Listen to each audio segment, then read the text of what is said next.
Alrighty, welcome back to another Wisco Fanatics Wednesday. Be sure to check out, if you are getting ready for the upcoming NFL draft, be sure to check out our draft series that we've been doing on Tuesday nights. Last night we covered cornerbacks, so go back and check that out. Today we are covering the last week of Milwaukee Bucks games of their regular season and their upcoming matchup with the Indiana Pacers.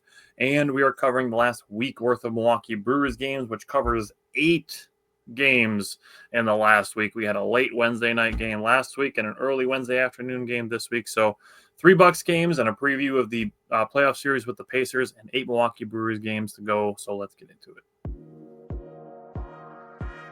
Welcome to another live episode of the Wisco Fanatics Show, where we discuss the Packers, Bucks, Brewers, Badgers football, and basketball from an optimistic perspective. Wisco Fanatics is brought to you by Cardboard Legacy, Wisconsin's most complete sports card shop. Buy, sell, grade, and consign all at their location in Oshkosh. Alrighty, so as I said, 3 Milwaukee Bucks games in the last week. Honestly, there's not a ton of takeaways that I have from the Pelicans game and the second Pistons game, with that middle one being the most important game over the last week. And then we're going to focus a little bit more heavily on the upcoming playoff matchup with the Pacers. But let's start with the Bucks and Pelicans game from last week. What did you take away from that one? Yeah, I think you hit the nail on the head. Not much to talk about with this one. We start with 2 things. First of all, sadly, Giannis couldn't extend his triple doubles to 4 straight games. I guess we'll have to settle for 3 straight. Also have to settle for him scoring 28 points, grabbing 11 rebounds and 5 assists in just 26 minutes of work. Oh man, what a shame! My God, the efficiency is insane. Bucks obviously ended up winning this one. They got up to 6 straight W's now. Kuzma played really, really good in this one. He was super efficient. Gary Trent Jr. was a vital part of this game. The Bucks had the lead 89-80 at the end of the third, and Gary Trent was a big part of a 9-1 run that ended that third quarter that really pushed the lead to something where the New Orleans Pelicans weren't going to be able to come back from. They just didn't have the players, to make that comeback. In saying that, I do want to give credit to somebody that I texted you about, Lester Quinones. He's a good player. He made, and you made a great point. He made some tough shots in the first matchup. He was making some tough shots in this matchup. Yep. I think he has a chance to be a decent NBA player. Carved out a pretty good career. He's quick, good ball handler, good touch from outside. So just wanted to give him a shout out because I know that it's something that he's working towards in his dream. Kevin Porter Jr. back on the Bucks train here, 20 points, 5 rebounds, 7 assists. He continues his hot end to the season as he's really picked it up over the last couple of weeks, which has allowed the Bucks to kind of go on this run. Him, Gary Trent, AJ Green, all guys who have really picked it up along with Giannis, who just seems to have a never-ending notch. Like he turned it up a notch. He turned it up a notch. How many times can a guy turn it up a freaking notch, dude? There's a lot of people talking about if Giannis is going to have a LeBron 2018 postseason run this year. And it's like, I can't wait to find out. You know what? Now that you brought it up, because I was going to bring it up after the second Pistons. We can put a pin in it. Okay, because I have some thoughts on it. I really do. All right. But yeah, that's pretty much all I got for the Bucks Pelicans game. It's good that they got the lead up where Giannis could rest because obviously they played a back-to-back, and there was an important game in Detroit the next day after this. Yep. All right. I put a note down to talk about it in the playoffs discussion. Yes, several starters did leave the game early to get ready to go play in Detroit. The couple things that really stood out to me, the Bucks shot the 3-ball well. They didn't turn the ball over a ton. They were okay with points off turnovers. They only allowed 5 in the second half, so they did clean it up. My main couple things were, I think this was the best example of what Kyle Kuzma's ideal role is with the Bucks. Him playing the 3 out on the perimeter, and then when Giannis goes out, he assumes essentially Giannis's role of attacking the basket. That, I think, is the best way to use Kyle Kuzma. We'll have conversations in the offseason about what they should do with him, but I think that's the best example of his ideal role with Milwaukee. So that was the main thing that I took away from the actual game itself. It was good to see Bobby get himself going in the second half a little bit, and then starting the fourth quarter on an AO run. and just kind of, icing the game from that point on. The other thing, this isn't necessarily an on-the-court thing, but I love seeing Damian Lillard hyping up his teammates from the bench. Yeah, dude. The shadow boxing with KPJ, bro. Dude, Damian Lillard looks happy to be here. Yeah, he does. That's a big deal in my mind. Yeah. Especially for a guy who is working to try to get, we'll talk about this too when we get to the Pacers thing, but a guy who's working to try to get available to be in good spirits mentally and feeling good that way and being happy to be around his teammates and cheering for his teammates. That's a boost. Yeah, for sure. It's not a measurable boost, but I promise you it's a boost. So I like seeing that from Damian Lillard, and I'm glad he can travel with the team. Yeah, for sure. All right, let's go. Bucks and Pistons. This is the most important game of the week. So this was the back-to-back. They went Thursday, Friday from Milwaukee to Detroit. This was the second of the back-to-back playing at Detroit, and essentially the Bucks needed to win one of the two to get the 5 seed, and the Pistons needed to win both. So this game was essentially do or die for the Pistons, and it would clinch the 5 seed for the Bucks. So let's go to the second last game of the season, and what stood out to you from the Friday night Bucks and Pistons game? Yeah, so coincidentally, as the Bucks are trying to guarantee themselves the 5 seed, it also felt like over the last couple days of the NBA regular season that the Pacers are kind of trying to set themselves up to be the 4 seed. Like they're kind of asking for the Bucks, in my opinion, because they did have an opportunity to move up to the 3 seed and take over the Knicks spot. It was a slight chance, but they did have a chance. So with that being said, they're gonna have to deal with a guy who now, after this game against the Pistons, had a triple-double in 4 of his last 5. So, I mean, that's pretty good. His 11th triple-double, new career high for him, so congrats to him. 32, 11, and 15. I mean, also steal and 2 blocks. Yeah. The assist numbers for this guy, God, I really want to get into my thoughts. He just does such a nice job of knowing when to attack, knowing when to get his teammates involved, still rebounding the ball, still playing elite defense. I mean, he is hitting every single correct option. Like, imagine you're playing a video game and you have to hit a series of buttons. And if you mess up one button, you have to start all over. Giannis is not missing a button right now. He's hitting everything correctly. He is unbelievable right now. Got to talk about TP and Kuz. Both of them made some big-time three-pointers in this game, both 3 for 5 from behind the three-point line. A lot of talk about those two over the last couple of weeks, but they made big-time shots, and this was a big-time game, a road game. Pistons are tough. I'll have some thoughts on that at the end of this game, how tough they are. Bobby Portis was 17 and 10. He made some big-time shots. Since he's come back, he's done nothing but be a really good veteran presence, a leader in the locker room, which we already knew he was. He's making jump shots. He's rebounding the basketball. He's hustling back on defense. There's a couple times where I noticed over the last couple of weeks where Brook Lopez, would be down low taking a shot, and he'd be calling out, "Hey, Bobby," and Bobby's hustling back, and he's running back and being the first one back on defense. And that's a big thing to see when you're a team trying to gear up. And this team still has championship aspirations. Don't get it twisted. I don't care if they're the 5 seed. We got one of the fucking best players in the world. And Miami made finals as an 8 seed a couple years ago. There's nothing out of the realm of possibility at this point. Exactly.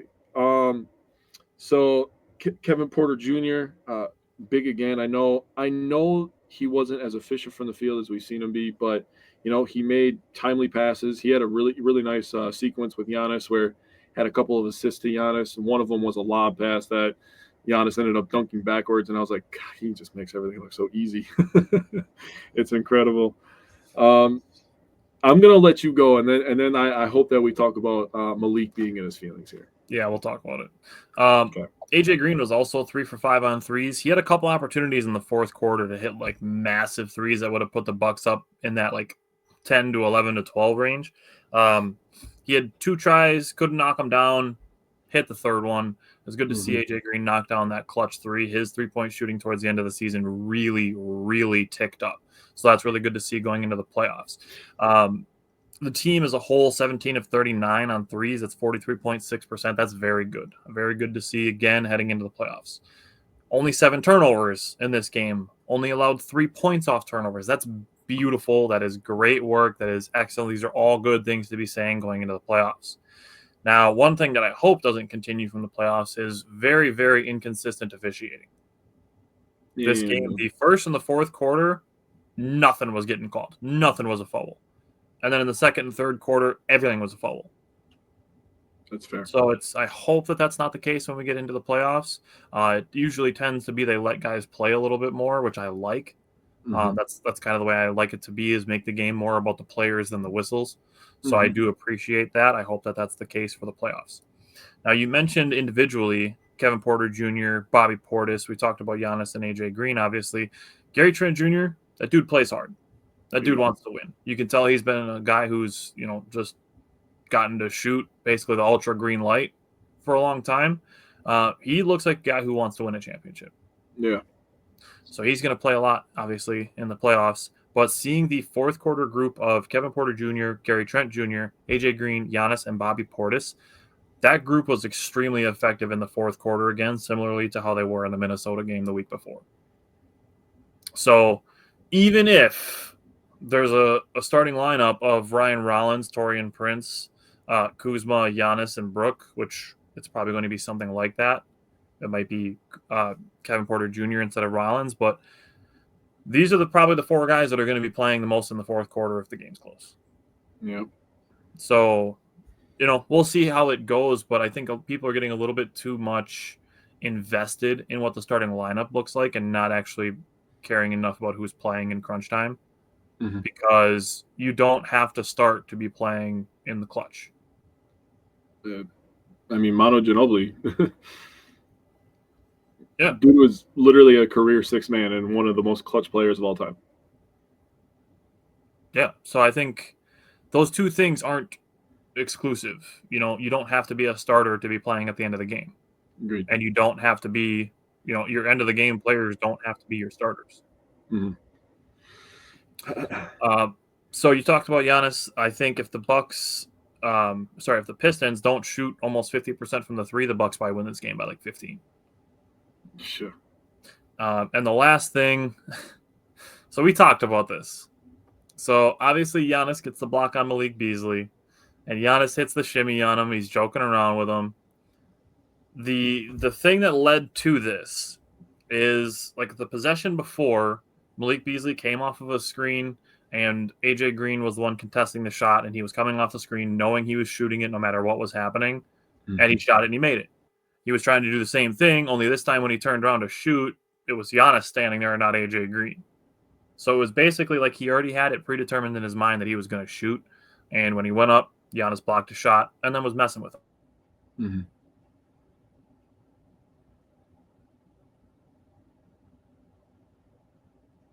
You there, buddy? Oh, Tyler might be lagging out here. I'm good. I'm back. Okay. My thing with Malik Beasley is you got to lighten up. Yeah. If you're gonna talk to the bench the entire game, you got to be able to take some talk back to you. That's, dude. Like, imagine, like, you just got to take it. You don't even have to be joking with Giannis about it, but don't be slapping his hands out of the way because he got you. Yeah, and everybody in the NBA gets people, and everybody gets got. You're talking about the best 450 basketball players in the world. Everybody's been the most talented everywhere they've been up to this point. You're gonna hit threes, and you're gonna shimmy in front of your opponent's bench and talk shit to him as you're running back on defense. You can't get mad and throw a temper tantrum because he got you back. That's so soft, dude. I want a little bit of respect for him. I agree. If you could talk the talk, you better be able to walk the walk. If you're going to have a celebration where it's as crazy as that, like shaking your hips after a three-pointer, and like you said, you do it right in front of the opposing team's bench, you do it on the road. We loved it last year when he was doing it. He had a big-time game against Toronto, I remember, where he made 5 threes in the first half. Yeah, and he was doing it right in front of the fans and talking to them directly. It's yeah, dude, that feeling feels good. But just know that in life, you're going to get humbled. Yeah. Take it on the chin. Take it like a man. You know what? You could have had your teammates help you up. You could have, how he could have handled this. He could have got up, slapped Giannis on the chest a couple of times, said, "Hey, you got me," moved on. Moved on. Wouldn't have even have been a story. Yep. But the fact that you acted the way that you did, the way that you reacted to Giannis trying to joke around with you, is why it became something when it didn't have to be. You made it something, and you tried to play victim in a situation where you just got owned. Honestly, it is what it is. Giannis is 7 feet tall. He literally dunks on everybody. But you know what? Giannis tries to block every shot too, and sometimes he gets dunked on. Yep. Does Giannis act like a giant baby afterwards? No, he literally goes to the presser and he jokes about it. I mean, we're going to talk about the playoffs, but he was literally joking about first playoff games, talking about how he got kicked out of his first one. Like, Giannis knows how to deal with stuff, dude. Malik Beasley clearly has to grow up and learn how to deal with adversity. Yeah.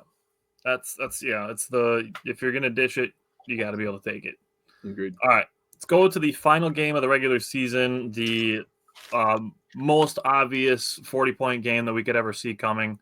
So let's start talking about this game. Now, I want to say something because naturally you see that Brooke and Giannis and Gary Trent Jr. guys aren't playing in this game, except Kuzma is. And people are like, oh, that must say a lot about what they think about Kyle Kuzma. Kyle Kuzma asked Doc Rivers to play one quarter. Yeah. And he played one quarter. Yeah. And he went off in his one quarter. And then he went and got in his street clothes. Yep. He played one quarter. And it might have been his best quarter as a Buck. It was definitely his best quarter as a Buck. For him hitting sidestep threes and 32-footers and shit. Bruh. Dude, that's what you're sending him into the playoffs on? An 8 for 10 field goal shooting, 5 for 7 3-point shooting quarter to hit 22 points in the first quarter? That's what you're sending him into the playoffs on. You know the vibes are good when the guy hits the heat check. That's all I'm going to say. When he takes the heat check and he hits it, it's over with. He hit like 3 heat checks in that quarter. Like I said, and that's how you're sending him into the playoffs. That was his last quarter of basketball before the playoffs. That's very true. And, dude, the Pistons were playing some of their starters too. Like, Cade didn't play, but Duran played. Malik Beasley played. Yep. Thompson played. Like, they had starters in there. Tobias Harris played. Yep. They had starters in there. So it's not like he's just scoring against the Pelicans. Yeah. So I loved seeing some Tyler Smith minutes. I saw a couple people bring it up like, oh, this guy, why hasn't he been playing all season? He had an ankle injury. He hasn't played in a couple weeks because he had an ankle injury. That's literally like he wasn't even available to be playing. I will say this was the way that we did this when we did the draft last year, and Tyler Smith was my top guy in this category. Tyler Smith is still not a Brook Lopez replacement. If Tyler Smith is going to be worked on as a prospect, he's going to be a Bobby Portis replacement. That's fair. That's how we viewed this. We had a category of potential Bobby Portis replacements, and Tyler Smith was at the top of my list for that. You hear during the broadcast he's being compared to Chris Bosh a lot, and I can see it. He's a little bit more of a finesse type power forward than a physicality type guy, which is how Chris Bosh was, and a guy that can space the floor a little bit with his shooting. Did hit 3 threes in a row, which was good to see from Tyler Smith. Looking at Chris Livingston, I still think he's a guy that I think can grow into a solid rotational player. And honestly, I think he can be similar to Kevin Porter Jr., just maybe not as good of a ball handler. That's kind of how I view Chris Livingston. But for Tyler Smith, he was 6 of 9 from the field, 4 for 6 from 3, 4 for 4 from the free throw line, had 4 rebounds, a steal, and a block. I like what I saw from the young guys. So Tyler Smith and Chris Livingston, even though they spent a lot of their time with the Herd this year, I do still think they are future rotational pieces. Yeah, I mean, we've talked about Chris Livingston before. I like he has an NBA body. Mm-hmm. He just needs to get a little bit better handle and a little bit better contact, being able to finish through contact. And I think he has a future in the NBA. In terms of Tyler Smith, great touch from outside. Love it. If he keeps developing as a defender, he needs to get a little bit better on team and individual defense. For sure. But if he can get that, I think he has a chance. I also would like him, because he is so good from outside and people are going to be closing out hard, get a pump fake, maybe just take one dribble, pull up from mid-range, or if you can go all the way to the rim, finish with a layup. Just give it a sidestep. Pump fake. That's it. Yeah. That's all I want. Defense and a pump fake, and he'll be fine. Yeah. He doesn't even need a low post game or anything like that. With how the game is played Chris today. Bosh never did. Yeah, I mean, early days he was okay, but yeah. But yeah, that's all I want from him. In terms of Kuz, I mean, God, the guy was just going insane. He made the first one, and I was like, oh shit, okay. And then he made the second one, I was like, oh shit, okay. And then he missed a couple. He ended up missing a couple eventually, but dude, that 32 footer, I was like, dog, he's not pulling this. And then he shot it and made it. And man, I'm about to burn the Wizards, and I'm so sorry about this, but he was probably comfortable out there playing with all the Bucks backups because that's what the starting lineup in the Wizards was. Like, no offense to anybody, but he was playing with a bunch of two-way players and young guys, and that's funny. It is what it is. We got to talk about Pat Connaughton, man. Yeah, I was leaving it to the end. Yeah. He was hooping, bro. I'm gonna say this first. I'm gonna get serious. I put the notebook down. We told y'all to stop disrespecting our boy. Do not disrespect my boy, Pat Connaughton. 43 points, 11 rebounds, 5 assists. I wrote down, dog had his Matt Flynn moment. Yeah. Yeah.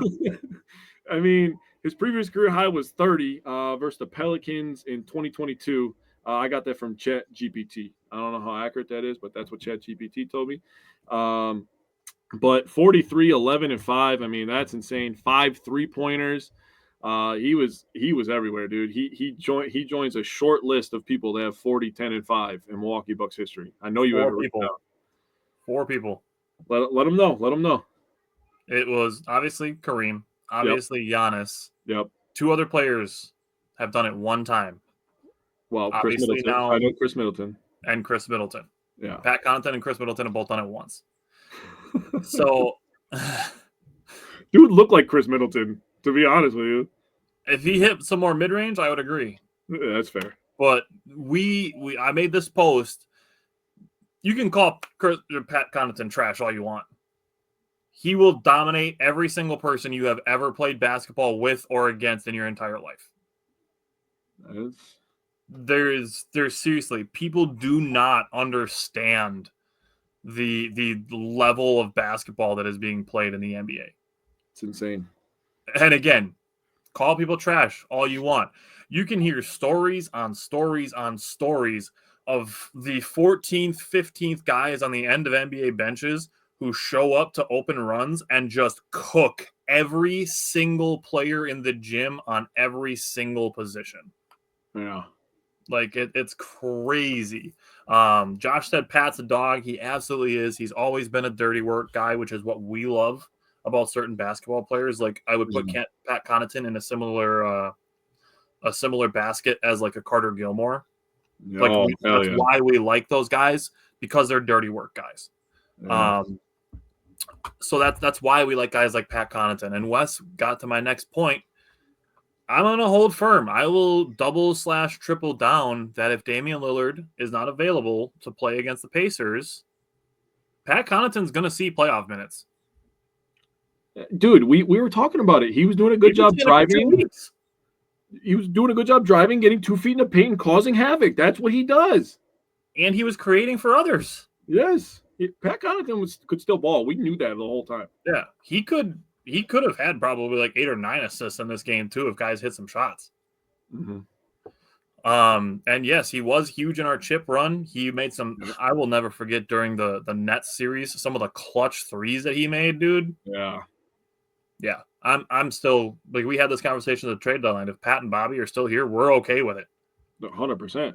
And that's a great confidence builder to send him into the playoffs on a 43-point game. Yeah, dude, seriously. That's the guy that didn't play all year long, and he just dropped 40 in a game, bro. Yeah. Think about the NBA. That's crazy. Yeah. So this is the position we're in now, because it feels like the NBA season went by pretty quick. It does feel like that. You think about it, it doesn't feel like that long ago in November that the Bucks started 2-9. Yeah. They were 7 games under 500, and they finished 14 games over 500. Yeah. That's a 21-game swing from where they started to where they ended. And there's there's a lot to be said for how people acted during those first 11 games and freaked out, called the season over, called, the fire everybody, trade everybody thing. And none of that was done here. There's another Milwaukee team that people could probably take some notes over to their season, with how they're starting their season as well. But we'll talk about them after we get done with the Milwaukee Bucks. So this last week and the last 2 weeks of the season, the Bucks ended on an 8-game winning streak heading into the playoffs. The Bucks are hot. Mm-hmm. The Bucks are hot. You talked about Giannis having 4 double or triple doubles in the last 5 games of the season. Kyle Kuzma went crazy in his final quarter. Kevin Porter Jr., fourth quarter Porter, going crazy. I mean, even Brook Lopez, not to the degree, but I think he was playing pretty good defense towards the end of the season. He was. Positionally, he was very good. AJ Green, hot. Yes. Gary Trent Jr., dog. Oh, I love that guy, dude. Even Ryan Rollins quietly, we brought up his numbers last week for him filling in for Dame. We looked at him and Kevin Porter Jr.'s numbers in Damian Lillard's absence. Ryan Rollins is doing his job. He sure is. And now Jericho Sims might be back. Damian Lillard, I'm still leaning towards probably the second round, but able to travel with the team. Yeah. And like I said, we talked about the boost that he gives on the bench by being there to hype his teammates up. I like that. Mm-hmm. And are we going to get the Giannis 2018 LeBron run? So obviously it's been growing like wildfire all over social media. And if anybody's ever known me, they know that I'm a big LeBron fan. I like his game. I'm one of those people, same thing with Rodgers. I could separate the off the court with the on the court or on the field, off the field kind of thing. And LeBron's game style, I've always liked. People are going to be like, oh, you like the flopping? No, I like that he's able to score and set other people up. He plays defense. I like players that kind of do it all. And this version of Giannis, now I'm comparing him to 2018 LeBron. And what I saw from 2018 LeBron was a guy who was still at his physical peak, also meeting the basketball IQ. So everything is matching up perfectly, where Giannis is still athletic enough where he can still do the quick spin moves. He can still Euro step. He's still super strong. His body hasn't gotten slowed down. And his basketball IQ has just been growing along with it. And we've talked about this for a couple of years now where we're like, oh my God, Giannis is getting smarter. You see that pass he made? He's seeing the floor better. He's seeing the floor better. And now it's finally at its peak. And that's what we're seeing from Giannis. So the way that you're describing it, the way that I'm hearing it is we are seeing the smartest version of Giannis while also still being the physically dominant version. Yes. So I like it. We talked last night actually about, players being good athletes versus players being good football players. You could say that with any sport, right? And we're going to talk about baseball here in a second. There's a lot of pitchers, and I believe Murphy actually said this last week, where he said that there's a lot of chuckers, and there's not a lot of pitchers anymore. And you could use that in basketball, right? There's a lot of great athletes in the NBA. There's not a lot of great basketball players in the NBA. And that's why people get nostalgic about people like Carmelo Anthony, Kobe Bryant, Michael Jordan, Hakeem, people like that who had the footwork and worked on craft. They weren't just athletic freaks. Yeah. Where Giannis, obviously, when he came in, was an 18-year-old raw kid who, could just jump and run and do all these things. And obviously then he put on the 50 pounds of muscle and we see him grow into this gigantic human being. We're like, yeah, dude, he's really fun to watch. And now the basketball IQ is kind of caught up with him. And he is he's amazing, dude. I'm so excited for this playoffs, dude. The Pacers are about to eat some humble pie, bro. So the thing is, the Pacers are, oh yeah, we owned the Bucks last year. You didn't have Giannis last year. You haven't seen playoff Giannis. No, Pacers fans, since you are back in the playoffs, you haven't seen playoff Giannis. Yeah. We haven't seen playoff Giannis since 2022. Oh, dude, I'm so ready. So ready. We haven't seen playoff Giannis since the Bucks got eliminated by the Celtics in the second round when Giannis was carrying everybody. Seriously, he was carrying the Celtics in some of the games. He was so damn good. Dude, he took the Celtics to 7 by himself. Yeah. Like, seriously, look at Drew and Bobby and Brooks' numbers during that series. Yeah. Giannis was doing that by himself. Yeah. So, Pacers fans are not ready for playoff Giannis. Mm-mm. And towards the end of the season, he was talking about it. He was having fun. Giannis having fun on the basketball court looks like triple doubles in 80% of his games while playing defense. Oh, man. So Jake's got the individual numbers. I have the team numbers. I'll let you give the individual first, and then I'll give the team numbers as a whole second for the Bucks and the Pacers. So kick off the individuals. Yeah, so I wrote down the number of games they all played as well. So Giannis played all 4 games versus the Pacers. He averaged 29.5, 12.3, 7.5 assists, 1.3 steals, and 1.3 blocks. Yeah, he's pretty good. And that, honestly, when you hear those numbers, that's lower than his average the last 2 years versus the Pacers. So better buckle up. Having a 63-point game in there will help. Yeah. He shot 65% from the field, 72% from the free throw line. He was plus 40. Brook Lopez played all 4 games. He averaged 15, 4.8, and 2 assists. He had 2 total blocks. He doesn't get a lot of blocks because he gets pulled out of the paint a lot by Miles Turner. So if people are wondering. Or Pascal Siakam. Yeah, or Siakam. He shot 69% from the field. Nice. 100% from the free throw line. And 36.4% from the three-point line. He was plus 0, actually. So he had 1 game where he was really bad and it kind of brought his numbers down. Bobby Portis only played 2 games against the Pacers. He averaged 15.5, 11 and 2, averaged 1.5 steals. He shot 50%, 2 for 2 from the free throw line, 50% from 3. He was 3 for 6, and he's plus 21. People talk shit about Bobby Portis, plus 21 in those 2 games. Gary Trent Jr. played all 4, 13.5 points, 2.3 rebounds, 1.3 assists, 54% from the field. He didn't shoot a free throw because he never goes to the line. So he goes to one line. He doesn't go to the other line. He shot 59% from 3, 16 of 27. That is insane. And he was plus 26. Kevin Porter Jr., he technically played in 2 games, but he didn't play much in the first one. 41.7%, 13 of 14 from the free throw line, so that's 92%, very good. 2 for 6 from the three-point line, so that's 1 for 3, 33%. He was plus 7. Kuzma played 4 games total, but one of them was with the Wizards, so I just took all of his total stats. Sure. 9 points, 4 rebounds, an assist, a steal. He had 3 steals in his last game versus Indy, so I wanted to write that down because maybe he learned something from film or something like that. 43% from the field, 1 for 2 from the free throw line, 0 for 7 from 3. He did end up being, remember, he's on the Wizards. He was minus 43 overall in the season, but his last game, he's only minus 5. So, he got better every single game.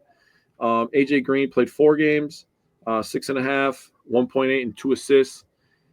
36% from the field, 0 for 1 from the free throw, and 8 for 23 from the three-point line. They didn't even have to deal with AJ Green this year, dude. Yeah. He's on fire right now.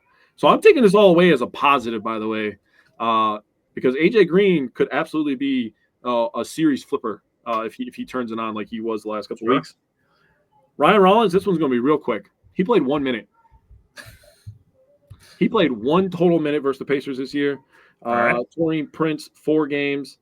He averaged 13.5, 3.5, 2 assists, 2.3 steals per game, 55% from the field, 4 for 7 from the free throw line, 10 for 19 from the three-point line. So he shot 52.6%, and he was plus 44.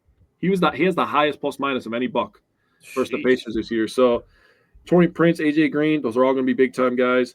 Gary Trent Jr., if these guys are hitting threes and Giannis is going to the paint, it's going to be hard for them to stop us. Yeah. Dan, welcome back. So I have the team numbers. So the Bucks were 3-1. Taylor, welcome back as well. The Bucks were 3-1 against the Pacers this year. They won by an average of 6.5 points.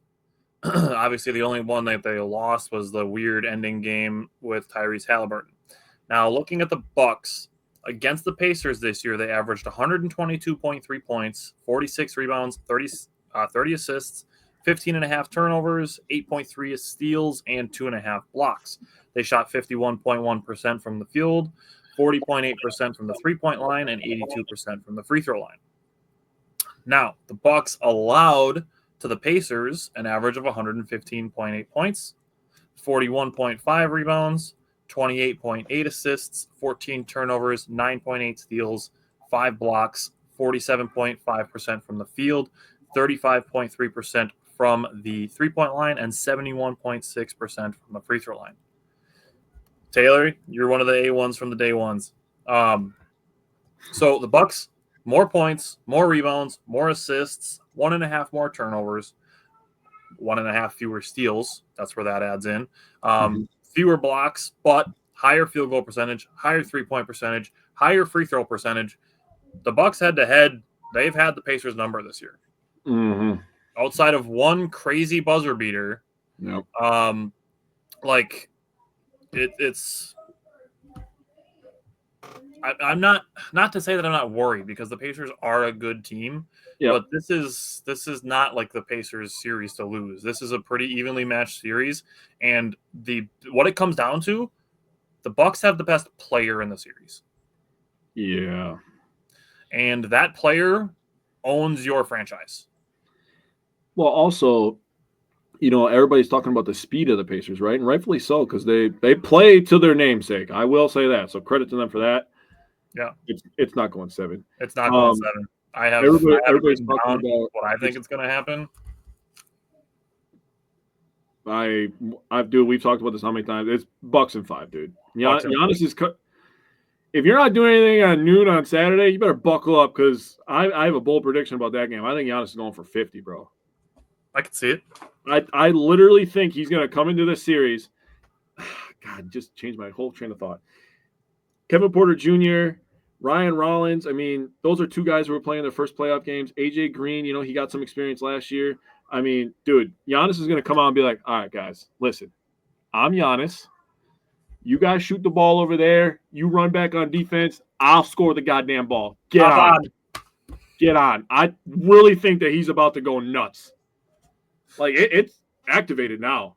It's not talking about going. It's playoffs now. Giannis is activating, and he's an all-time great. And he's been talking a lot last couple of weeks about how he wants that second title, and he's letting his team down. He's letting himself down if he doesn't get that second title. He was just talking about it on Thanasis. Yeah. Or Thanalysis. And he says that he wants to be going into the playoffs healthy. Yeah, he's going for 50 on Saturday, dude.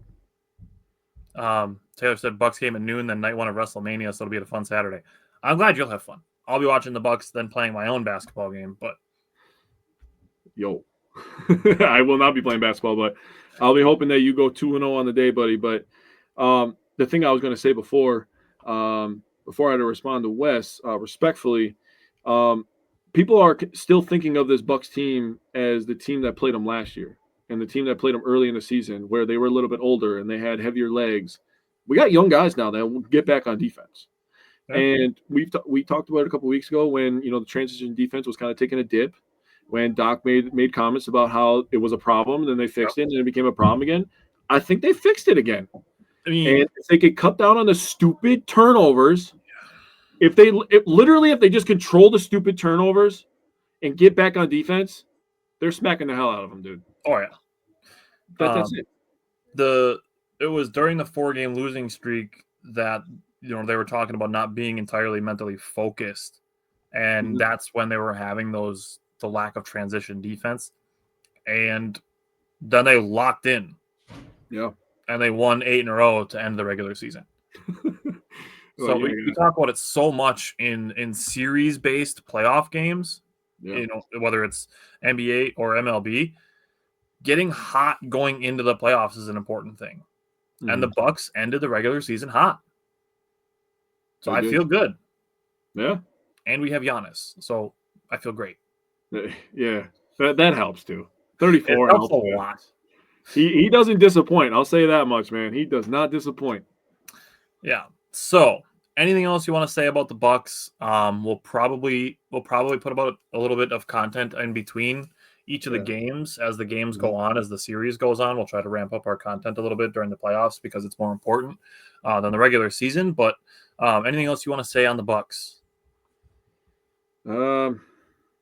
Nah, Bucks in 5 for this round. That's all I got, man. I agree. Bucks in In 5. 5. So now we're gonna switch over to the baseball side of it. Now we have eight Brewer games to run through, and I have some games that I have more takeaways than others. But let's start. So last Wednesday, before after the show ended, the Brewers played a game. So they played last Wednesday, and then they played all the way through today. That's what they played already today, through today. So 8 games. So let's start with the second game of the Rockies series. Give me your takeaways from that. Yeah, so it feels like all the scoring happened for the week in this one game because they decided to Right? score 17 freaking runs. Insanity. So let's just get into it, huh? So Alexander started this game 3 2/3, six hits, 2 earned runs, and 3 Ks, and 1 nasty behind the back catch. Dude, the Nasty, web jam was crazy. nasty, bro. You see those highlights all the time. I'm like, man, Brewers got to do that. Now there's going See to a be a Brewer Brewer does it. on those. Hell Yes. yeah, dude. Elvis Peguero, one of his final few times pitching for the Brewers before he gets sent down. For now, I think he'll come back. Definitely, He'll be back. 1 1/3, 1 K, no hits, no earned runs. Mears has been tremendous to start the season. He's been Hell dominant. yeah.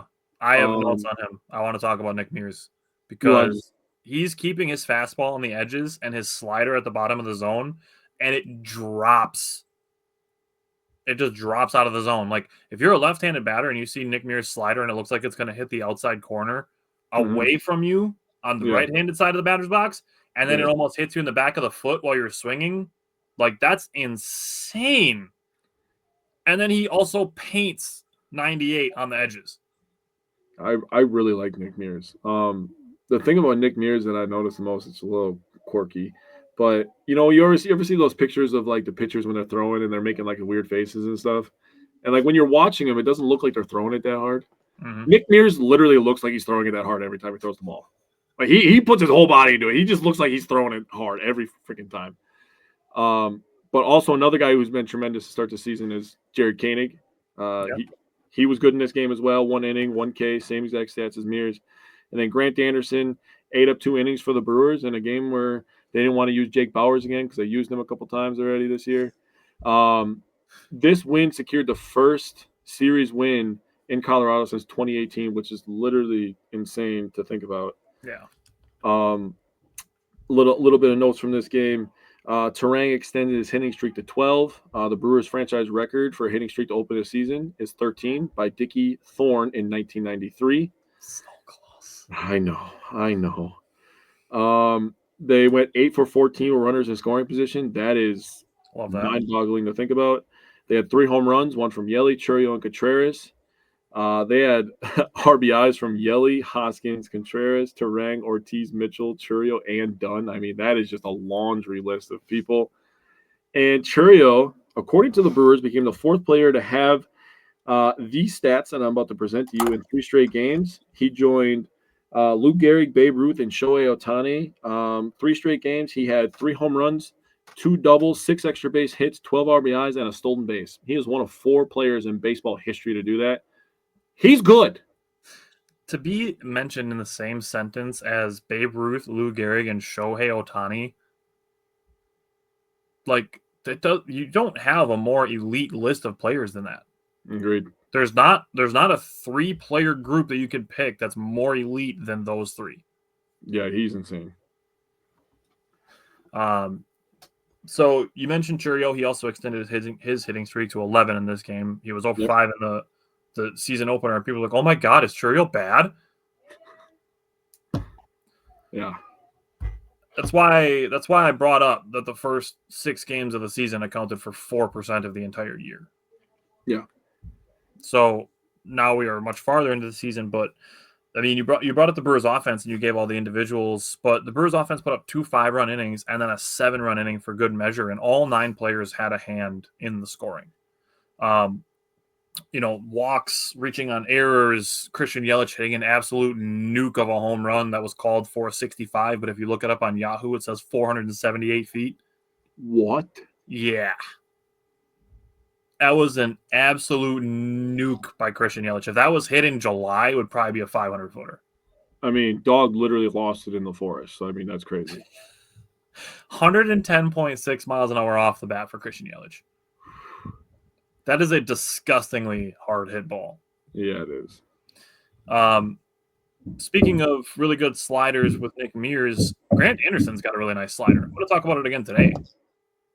So he threw some really nice sliders. The bullpen, 5 1/3 scoreless innings. The only 2 hits were given up by Anderson.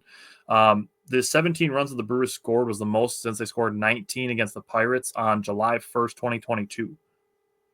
And I have it in my notes in the margins right here. Rhys Hoskins starting to see the ball really well. He just missed a couple doubles, just foul in this game, but had several long at-bats. So I just want to say, I think I know ball. You know ball. Rhys Hoskins looks pretty good the last couple days.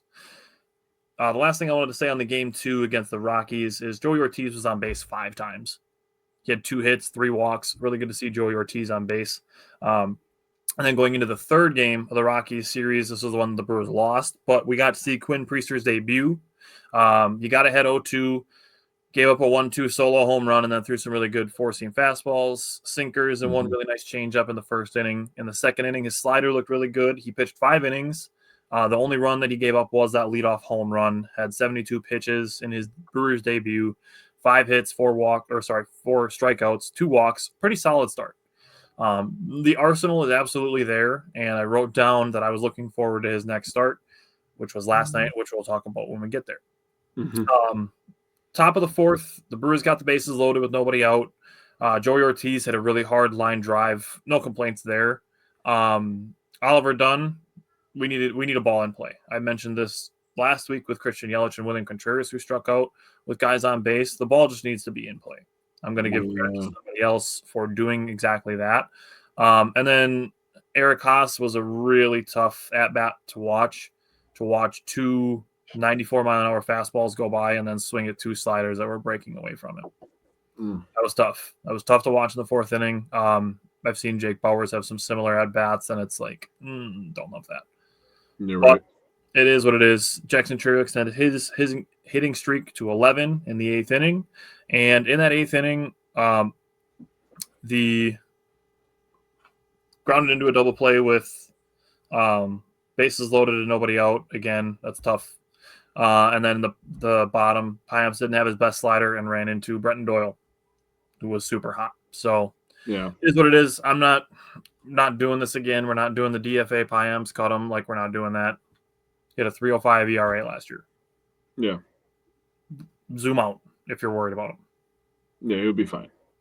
All right. What stood out to you from the 3rd game of the Rockies series? Yeah, so a few things. I wrote down Terang, 0 for 5, unable to tie franchise record. He was so close. He's still on fire, still a tremendous player. Yep. I wrote down about Chourio extending his hitting streak to 12 on an infield single in the 8th, so love that. Those are good things that you take away from the game. And I wrote down the Brewers offense had its opportunities. This game wasn't lost because of it. They had bases loaded in the 4th and 8th, just like you said, and they only got 2 runs out of those situations. So I mean, you got to get more than 2 runs in bases loaded, 2 separate bases loaded situations.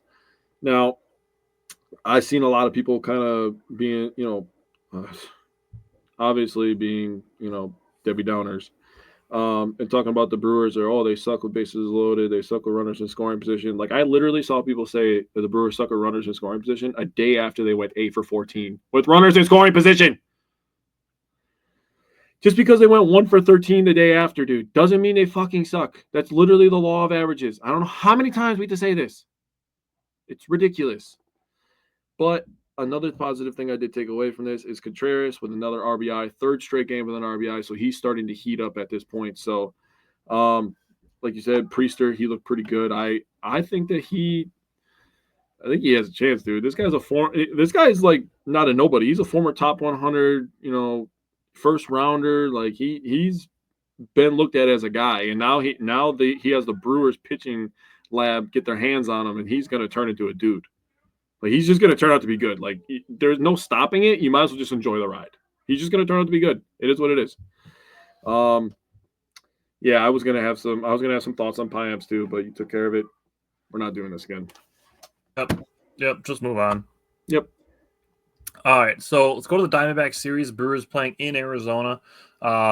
First game, pretty good. Pretty good. You go into Arizona against a good team and shut them out in their building. Love that.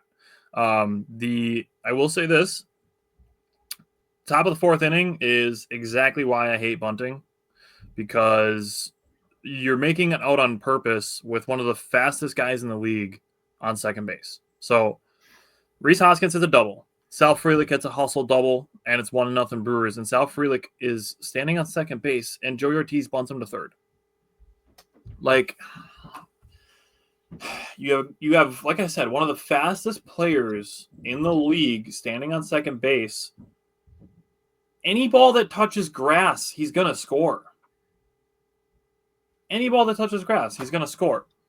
But you sacrifice an out, and then Isaac Collins pops out, and Vinny Capra flies out. Yeah, we need those two to step up a little bit, in my opinion. Like, the making it out on purpose. I can't wrap my head around it. Unless you only need one run, it does not make sense. And unless you are in the bottom of the ninth or the bottom of extra innings, you want more than one run. So I still can't. I can't get behind the making outs on purpose. I understand when you get into like squeeze plays and stuff like that there's a little bit more strategy to it, but a guy on second base and nobody out, like, just let your guys bat. Yeah, Duke could literally ground out to the second baseman, and the same thing happens. At least he got to swing the bat. Yeah, and with that, I understand that there's still the opportunity on bunts to make errors and stuff like that, but like I said, any ball that touches outfield grass, Sal Frelick is scoring. Yep. And even if it's a single that Sal has to freeze on because he might get caught, and Sal Frelick, then you still have first and third with nobody out. You're right. And even grounding into a double play still produces a run. Yep. If Joey Ortiz flies out, that still advances a runner. Like, there's still tons of scenarios where the runner advances without being like, yes, we are trying to make an out on purpose. Right. So, in that, I just don't like it. Right. Now, the very interesting to see the Brewers' zone contact percentages versus the Diamondbacks starter in this game.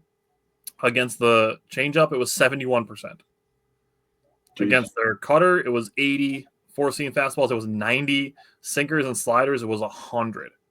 So the Brewers averaged contact on 87% of their zone swinging.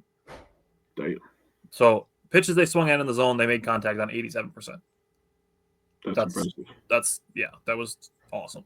And then their outside the zone contact, pitches they swung outside the strike zone, they made contact on 69%.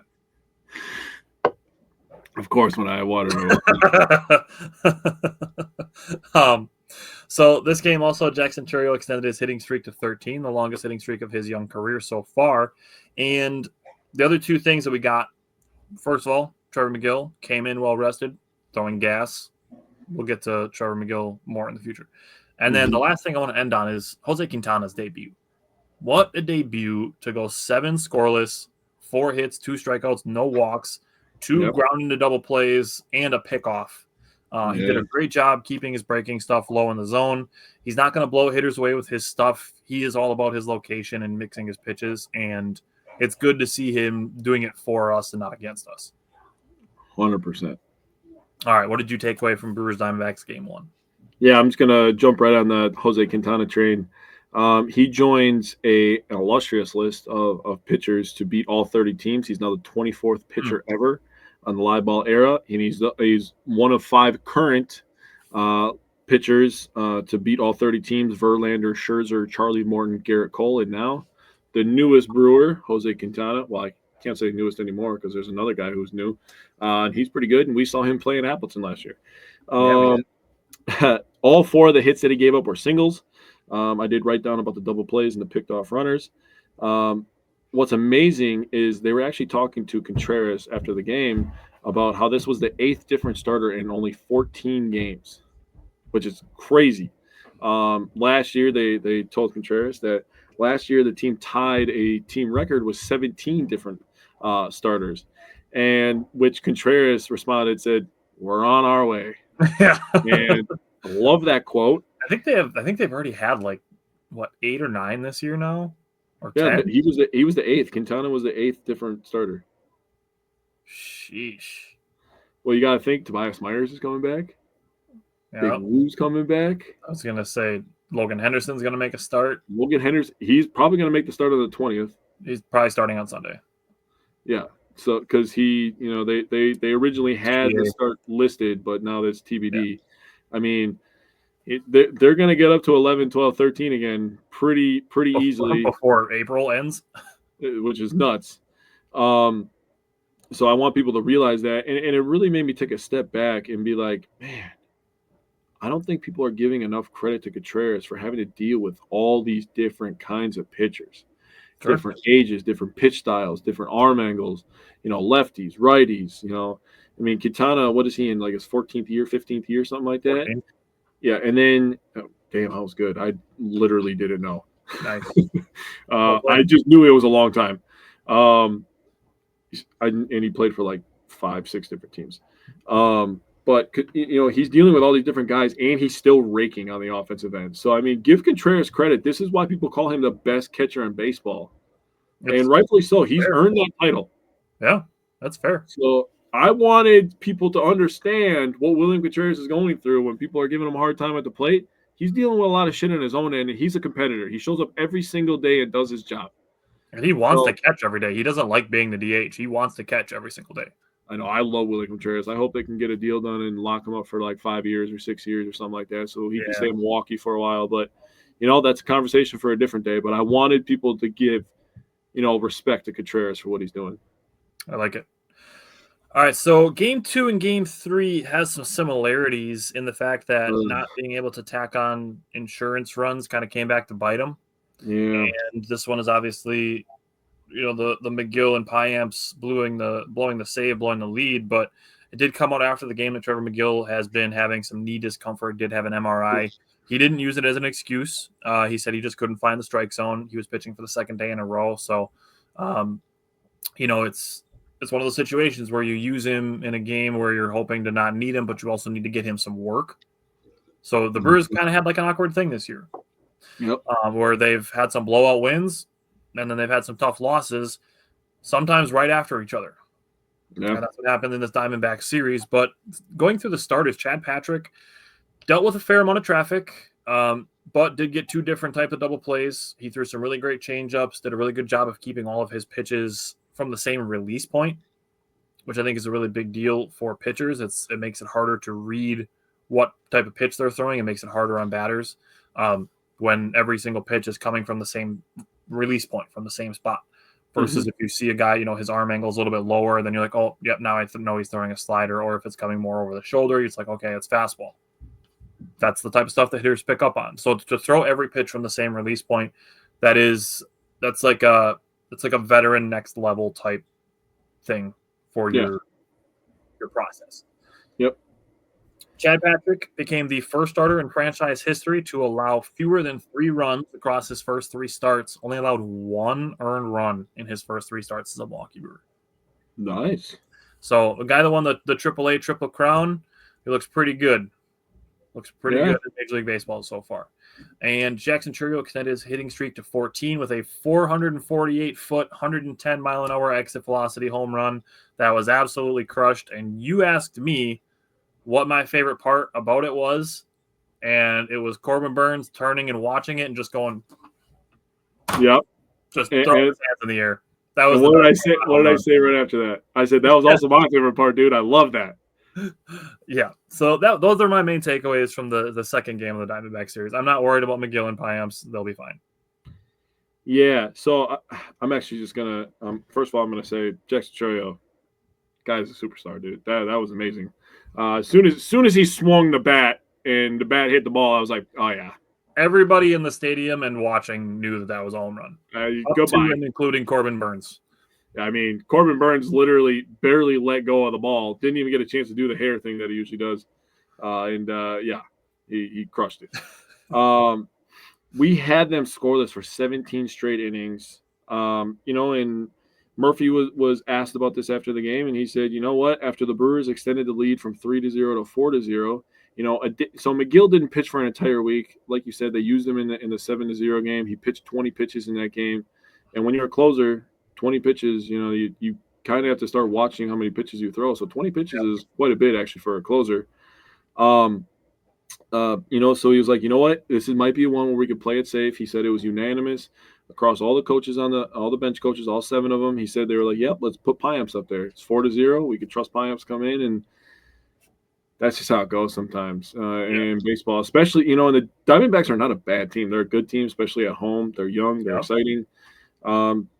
They got going a little bit, and sometimes things just snowball, and that's just what happens. And it's a little bit heartbreaking, but it is what it is, man. I had a lot of the same takeaways, although I did want to give credit to Hoskins for getting back on the RBI train. So I love seeing that. All right. So game 3, similarly, the Brewers jump out to a 2-0 lead against a good pitcher. This one against Zach Gallen, and they get a 2-run home run, or a 2-out home run from William Contreras in the first inning, and that was it for scoring. They did what I appreciated was seeing that after the first 3 innings, that Zach Gallen was already at 52 pitches. So I'm like, cool, the Brewers are going to get into the Diamondbacks bullpen, get Zach Gallen out of the game, and they just weren't able to tack on any runs. Didn't have a lot of traffic after that. Only 1 runner on base for several of the final 4 or 5 innings, and just not tacking on runs. Kind of just came back to hurt them. Obviously, you're not going to expect to win a lot of games with 2 runs. That's why the Brewers adopted a more aggressive offensive style under Pat Murphy, was to score more than 2 or 3-1. Try not to win 2-1 or 3-2, but to try to be able to win more games like 4-0, 5-1, 5-2, stuff like that. Yep. So that's what they need.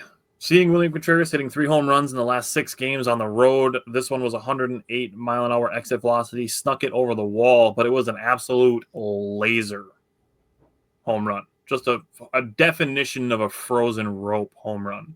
It didn't go very high. You're right. That one left the bat at probably pretty close to the same height that it went over the wall. For sure. And it led to him being named the NL Player of the Week, which is awesome to see. So good for William Contreras after kind of a slow start to the season. Yeah. Now, Freddie Peralta in the first inning gave up a bloop double. Sal Frelick almost had a web gem on it, just popped out of his glove. Then he just goes straight at Naylor for a 3-pitch strikeout with a changeup and 2 fastballs. Yep. Love seeing that from Brewers pitchers challenging good hitters. Like I brought it up with Aaron Judge in the Yankee series. To be in a little bit of trouble, a little bit of traffic, and go at good hitters, I love it. Freddie pitched into the 6th, only got 1 out. The 4 walks is the same that he had in his first 3 starts total, and 7 walks in the last 2 games. So those kind of ticked up for Freddie, which I think what led to his shorter start. Yeah. So in terms of Freddie, the last 2 walks are really the one that hurt him, because he ended up having a wild pitch, which moved the runner over. He had back-to-back walks, and they had a sac fly, which ended up tying the game. And then you get to the situation with Brian Hudson and Gruchek at the plate. And Gruchek is a guy that I wrote down on my list as a guy that I wanted the Brewers to try to trade for last year when he was on the Rockies, or a couple of years ago. Excuse me. But he kills lefties. And this is when the Brewers were struggling with lefties, and I was like, yeah, dude, we need to get this guy. So the Brewers make a decision, like, let's walk this guy. We have a left-handed pitcher in. This guy kills lefties. I don't know about you, but that seems like a pretty good decision to me. Yep. Don't let that guy have an advantage over our guy. It's kind of how that works. And then, you have Naylor up there, and Naylor is a good player in his own right, dude. He really is. He was an all-star last year, I'm pretty sure. Yeah, I mean, he was on a good Cleveland team that made a run last year. So his first year in Arizona. So, I mean, he's a good player. He saw a pitch over the middle of the plate, and he hit it hard. That's just the end of the story right there. And sometimes when there's good players, 2 good players going at it, because, Hudson's obviously a good player in his own right. He had a good year last year, and he's having a good year so far this year. Sometimes it happens, man. We just talked about it in basketball. Sometimes you do the getting, and sometimes you get got, and that's just what it is, right? Yeah. And this is just one of those situations where Naylor won the battle. It happens, dude. And I just can't deal with whiny cry babies online anymore. All right. So we can get out of the Diamondback series, and the Brewers talked about being kind of frustrated with those second and third games, not being able to tack on offense. Yeah. And then you get to face Tariq Skubal, which, Fun time, said nobody ever. yeah. And Vinny Rottino said it during the game multiple times that Tariq Skubal is the best pitcher in baseball. And I strongly agree. He was the AL Cy Young winner last year. And right now, I don't think there's a pitcher in baseball that I would take over Tariq Skubal. Dude, his He is changeup is an nasty. absolute monster. Changeup is disgusting. He is amazing. Any good thing that you will say about Tariq Skubal, it's true. So this game became kind of a tip your cap game because he's legit. I mean, he was perfect through the first 4 innings. Even the 5th inning, Rhys Hoskins got a single and then 3 groundouts immediately after that. The Brewers really didn't kind of get to him until the 6th when they had a couple of 1-out singles and a 2-out single. But Skubal's tough. Pretty much you tip your cap. And then for the Brewers, pitching and defensively, the first 2 runs allowed by Alexander were mistakes on 0-2 pitches. It was twice in the first inning. And I don't know if it was because he was sensing his pitch count ticking up, but he threw some 0-2 pitches right in the wheelhouse for a couple hitters. And they took advantage. And it led to a couple doubles and 2 runs. And then ended up costing him more pitches. And then you get to the second 2 runs, came on an error by Joey Ortiz. Should have had a double play, and then it extended the inning and allowed 2 more runs to score. The next pair of runs also came off of an error. I mean, it should have been like a 5-run game instead of an 8-run game. But thankfully, I will say Elvin Rodriguez was there to mop up the flood. He pitched 5 innings, only gave up 1 more run. So, some mistake 0-2 pitches and errors. And like you said, things can snowball. And then you're facing Tariq Skubal on the other side. Yeah. So things that I took away from this game. First thing I wrote, I am praying to the baseball gods that the Tigers open up the freaking pocketbook and just pay Skubal. Do not allow him to go to the Dodgers, please. Please. Please, I'm begging you. I literally would rather him go to the Yankees. They cannot keep getting away with this. Please just keep him away from LA or New York. Please. I don't have a problem with him in Detroit. I really don't. No, I could cheer from him from afar. Yeah, we only see him once a year, twice a year. So yeah, even with more interleague games, we're still barely going to see him. And if we see him in the playoffs, it's going to be in the World Series. So I'm okay with it. I'll still probably be pretty happy at that point, right? Yeah, exactly. So yeah. The other thing I wrote is Alexander didn't pitch his best game. Rodriguez hasn't been his best since coming up to the Brewers. But you know what? They saved the bullpen. They both 8-9 innings together. This is just one of them. Like you said, man, you give up 9 runs and some of them defensive errors. You're facing one of the best pitchers in baseball, probably the best right now, especially in the AL, maybe overall. You just take this one on the chin and move on to tomorrow is really all I wrote down.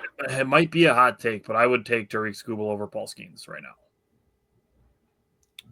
That's a really good discussion, dude.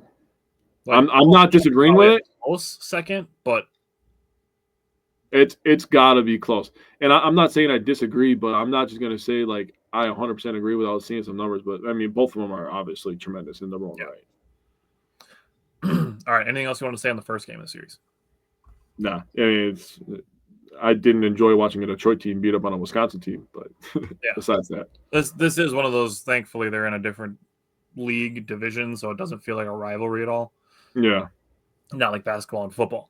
So go to game 2 now. Quinn Priester, dog, rolled through the first 4 innings, retired 12 out of 13 batters, only had 1 walk. In the 5th inning, had 2 more walks, and Murphy gave him a shot at the 6th inning. He gave up a double to the leadoff hitter on the 3rd time through the order. But he pitched great. 5 innings, only the 1 hit was the leadoff double in the 6th inning. Did have the 3 walks, so there's a little bit of work to be done there. And had 4 strikeouts. Now, He kept his breaking stuff low through a few outside of a few changeups. His breaking stuff was low. I went and looked. So this is why I was okay with the Brewers trading for a guy who was maybe not, jumping off the page with his numbers, but his prospect stuff was, that he had good curveball, good fastballs and stuff. Looking at his usage so far in his first 2 games with the Brewers compared to how Boston and Pittsburgh used him last year is interesting. Mm-hmm. So far, this game he threw 40.5% sinkers. Boston and Pittsburgh had him throwing 30. So he's throwing 10% more sinkers. He threw 9.5% changeups. Last season it was 12.7, so a little bit down. He threw 23.8% sliders. That's down about 5% from 27.9 last year with Boston and Pittsburgh. He threw 8.3% curveballs, down about 6% from 14.5% last year, and did not throw a single four-seam fastball last night against the Tigers. Interesting. And he was throwing those at a 13.6% rate last year with the Red Sox and Pirates. Mm-hmm. Also last year, he was throwing 1.1% cutters. In last night's game, he threw 17.5% cutters. Interesting. So the Brewers upped his sinker usage, massively cut down his four-seam usage, threw a big uptick in his cutter usage, and are using his off-speed stuff just a little bit less. So they're making Quinn Priester less of a big bag of mixed pitches, more into a sinker, slider, cutter with a couple changeups mixed in, and the occasional curveball. I mean, it makes sense to me. That makes sense. It's honestly, it's what they've done with a lot of their pitchers this year. They're throwing a lot of fastballs in general. So I'm very interested to see what Tobias Myers looks like when he gets up. Yeah. To see if they're going to continue with that. And the 2 other things that I took away from Quinn Priester actually came from his post-game interview. And the first one is that he's already calling Chris Hook Hookie. Like he's been here for a week and a half, and he's already calling the pitching coach by his nickname. Yeah. And it goes to my second point, and I wrote this in bold, in all caps in my notebook, that the first thing that he gave credit to when asked about what's made it so quick for him to acclimate here is the guys in the clubhouse. Yeah. We have been on this train for probably 2 years, if not 3, that as a small market team in a system that is not fair financially, that the biggest asset that the Milwaukee Brewers have is their people. We have said it over and over and over again. The biggest advantage that small market teams have is their people. 100%. It's the people in the clubhouse, and it's the people in the stands.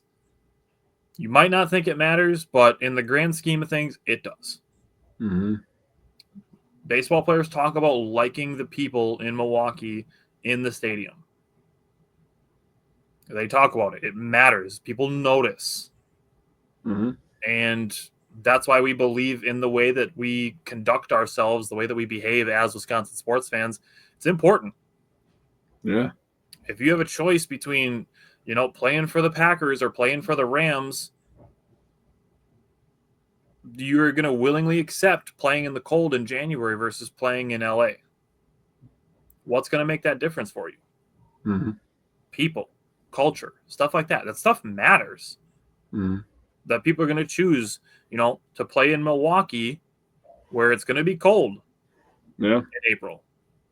Granted, the Brewers very smartly have a retractable roof that they don't get to use at the end of March and the beginning of April because they're going to keep having them playing in Chicago and New York when it's 35 degrees outside.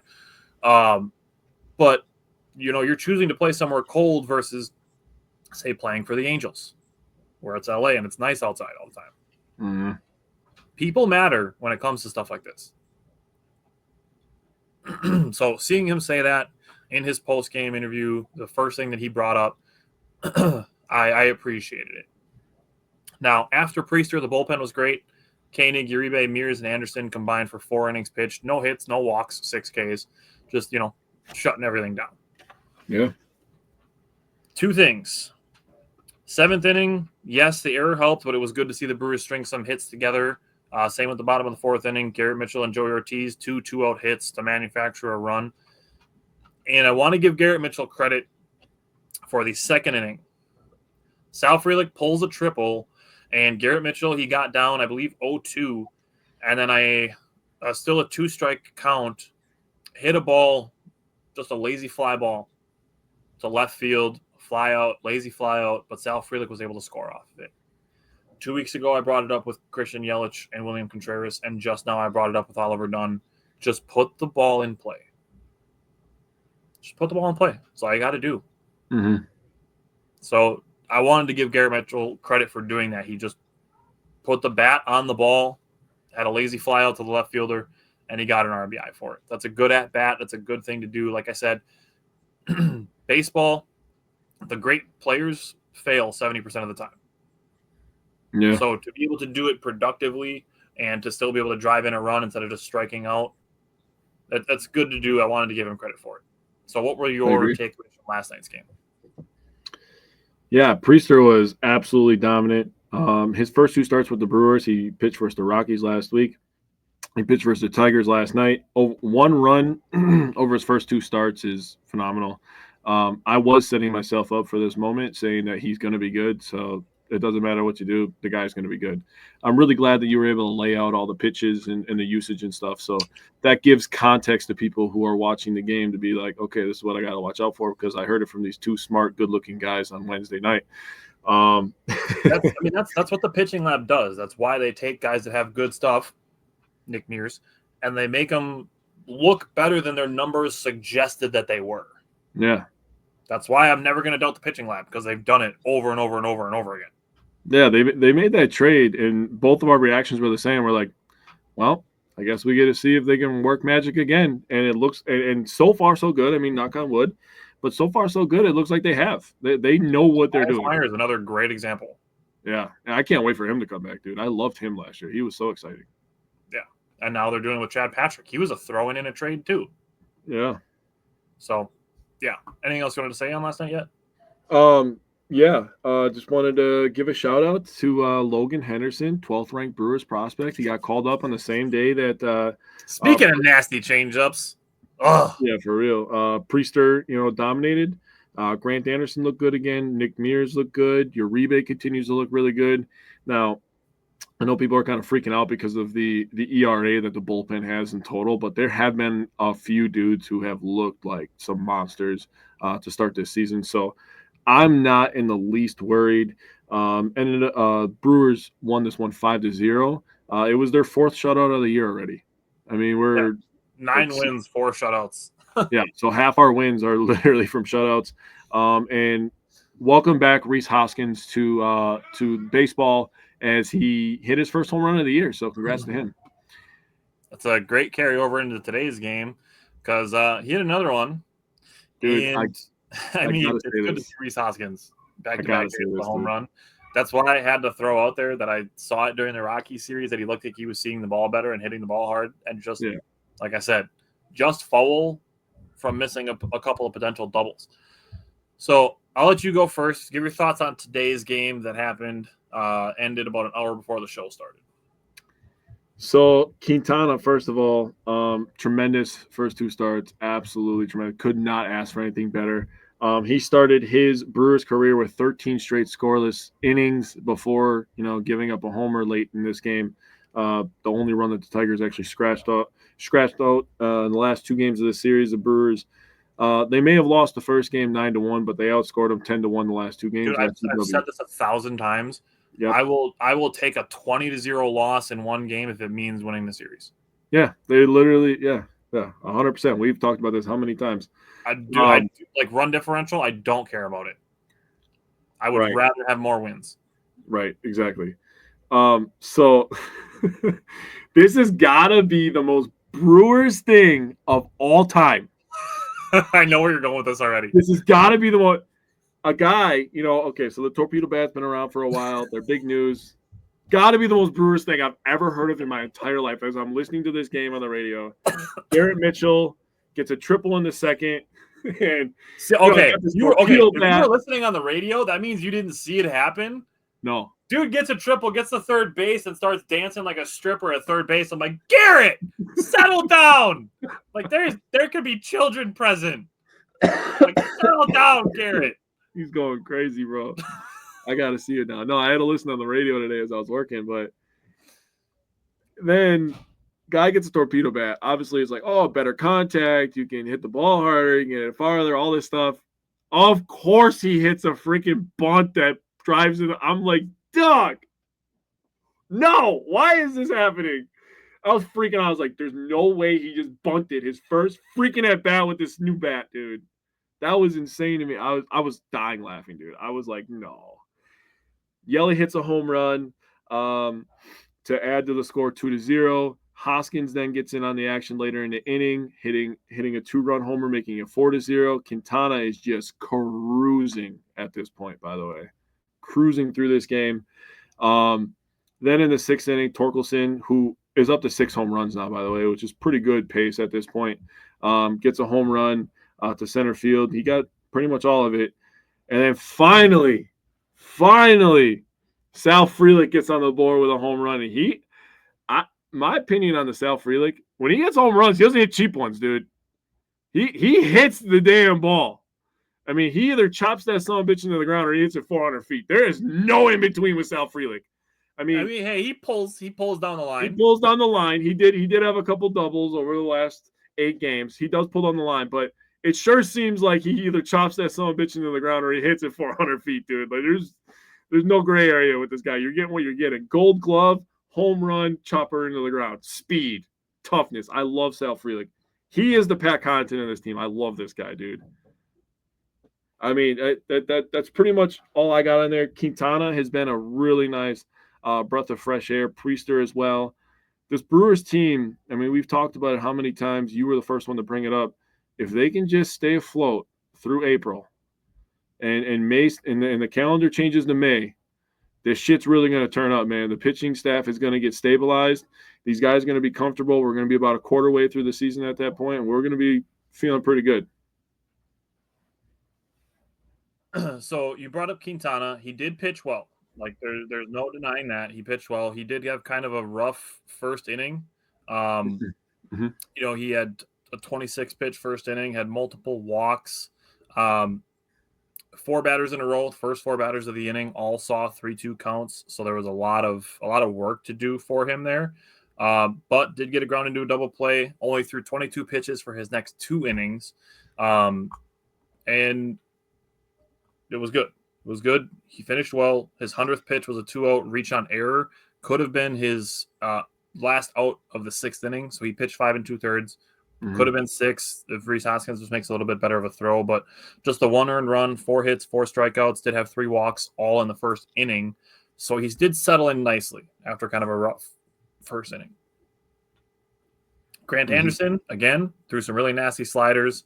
Struck out Torkelson, who is, I would say, one of the current hardest hitting players in baseball, with 2 guys on and 2 out in the 7th inning. Again, I'm going to keep bringing it up when I see guys going after tough hitters in tough situations. I'm going to keep giving credit for that. Mm-hmm. The bullpen threw 3 1/3 innings, only needed 40 pitches. I feel good with the Brewers having an off day tomorrow, that they're going into the weekend with a well-rested bullpen. I feel good about that. Yeah. Don't look now. William Contreras is up to a 10-game hitting streak with his NL Player of the Week. Good to see William Contreras heating up. Christian Yelich had 3 hits in a row, going from last night to his first 2 at-bats today, culminating in his 404-foot home run. That was, I think, 107 off the bat, the hardest hit of the game. Mm-hmm. After that, had 2 strikeouts looking with some absolutely trash strike calls. Yeah, especially his first at-bat after the home run. It's like you would have thought this game was 14-0, not 4-0 with the strike zone that umpire had going. It was really annoying. And then after that was when the Tigers got their 1 run. And it's like, oh, cool. Now this is a 3-run ball game, and you spent the last half inning umpiring this game like the Brewers were up by 11 runs. Right. Dickhead. Anyways, Sal Frelick, his home run was the longest hit of the game at 408 feet. So, like you said, I mean, he doesn't hit cheap ones. No. So, good to see the Brewers again on the winning streak. And, we've seen some comments. People like, I hope the Brewers aren't going to be, floating around 500 all year.